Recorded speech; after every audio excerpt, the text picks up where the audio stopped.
2026 ശങ്കരജയന്തി ഒത്തുകൂടുന്ന ദിവസമാണിന്ന്. ഞാനുള്ളത് നടുവിൽ മഠത്തിലാണ്. തിരുവനന്തപുരം നടുവിൽ മഠത്തിൽ വില്ലമംഗലം ശ്രീകൃഷ്ണസ്വാമി ക്ഷേത്രം ഒത്തുചേരുന്ന നടുവിൽ മഠം ഇന്ന് പ്രഭാതത്തിൽ ശങ്കരാചാര്യ സ്വാമികൾക്ക് പൂജയും കാര്യങ്ങളെല്ലാം അർപ്പിച്ച് കഴിഞ്ഞതിനുള്ള ശേഷമുള്ള നിമിഷമാണ്. നമുക്കറിയാം, ശ്രീപത്മനാഭന് നിത്യവും പുഷ്പാഞ്ജലി അർപ്പിക്കാൻ അർഹരായ സന്യാസിമാർ താമസിക്കുന്ന തിരുവനന്തപുരത്തെ മഠമാണ് ഈ നടുവിൽ മഠം.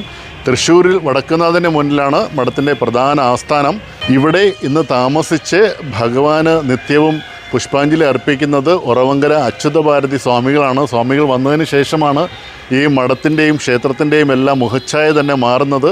അതിനുശേഷമാണ് ഇവിടെ അവരുടെ പരമ്പര നമുക്കെല്ലാം വെളിവാകുന്നതിന് വേണ്ടിയിട്ട് ശങ്കരഗുരുവിൻ്റെയും സുരേശ്വരാചാര്യ സ്വാമികളുടെയും വില്ലമംഗലം സ്വാമിയുടെ എല്ലാം പ്രതിമ ഇവിടെ സ്വാമിയാരുടെ നേതൃത്വത്തിൽ അനാച്ഛാദനം ചെയ്യുന്നത്. അതിനുശേഷം എല്ലാ വർഷവും ശങ്കര ജയന്തി ദിനത്തിൽ ഗുരുസ്വാമിക്ക് ശങ്കരാചാര്യ സ്വാമിക്ക് ഇവിടെ അഭിഷേകവും എല്ലാം അർപ്പിക്കാറുണ്ട്. പുഷ്പാഭിഷേകവും എല്ലാം മലപ്പുറം മുടപ്പിലപ്പള്ളി മനയിൽ നിന്നുള്ള പരമേശ്വരൻ നമ്പൂതിരിയാണ് എല്ലാ വർഷവും ഇവിടെ ശങ്കരഭഗവാന് പ്രത്യേക പൂജയും മറ്റും അർപ്പിക്കുന്നതിന് എത്തിച്ചേരുന്നത്.